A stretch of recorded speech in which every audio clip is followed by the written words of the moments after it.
Bonjour à tous, aujourd'hui je vais vous présenter des fleurs en one stroke avec des pétales très pointus. Donc pour cette déco j'ai utilisé de la peinture acrylique noire, du jaune, du blanc et du rouge, ainsi qu'un pinceau plat biseauté, un pinceau fin et un dotting tool. Je commence par disposer des gouttes de peinture acrylique sur une palette et en fait je fais des mélanges, donc du rouge et du blanc pour obtenir un rose et du jaune et du blanc pour obtenir un jaune un peu plus clair.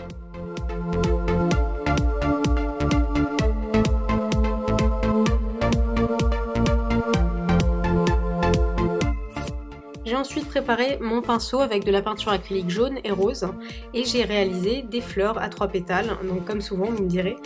Et donc j'ai ici posé 3 couches de peinture, donc en attendant à chaque fois que ça sèche, parce que mon vernis de base est assez pigmenté et donc en fait le jaune est presque transparent sur cette base. Donc voilà, faut être patient et repasser 3 fois.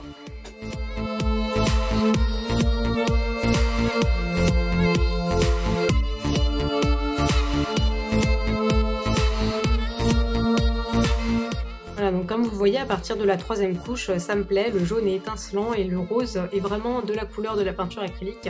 Et je vais maintenant pouvoir passer au détourage de mes fleurs.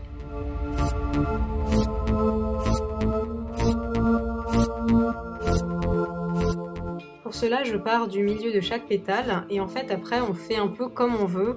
En fait, il faut bien que la pointe soit longue pour donner une apparence très pointue. Et ensuite, je vais revenir sur chaque pétale de part et d'autre pour donner une sensation de volume. Donc je vous laisse regarder.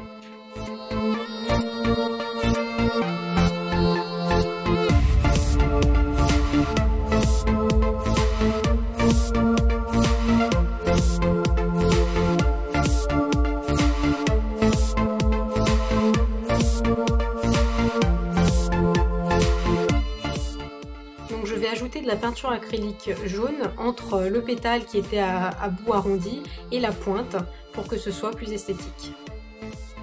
Avec mon pinceau fin, je vais ensuite donner de petits à-coups pour donner de la profondeur au pétale, encore une fois, avec du noir. Donc je donne, vous voyez, vraiment comme des coups de crayon qui vont créer un centre. Au centre, j'ai ajouté des pois blancs avec un dotting tool très fin.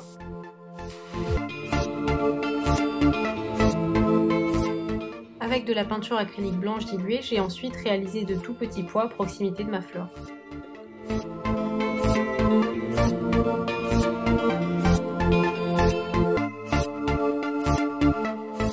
Pour finir, j'ai ajouté un ruban avec de la peinture acrylique blanche et un pinceau fin. Et donc en fait, j'ai vraiment fait au gré de mes envies, j'ai pas vraiment suivi de modèle particulier. Voilà, je pars d'un trait, je fais une boucle et après je termine un peu comme veut aller mon pinceau.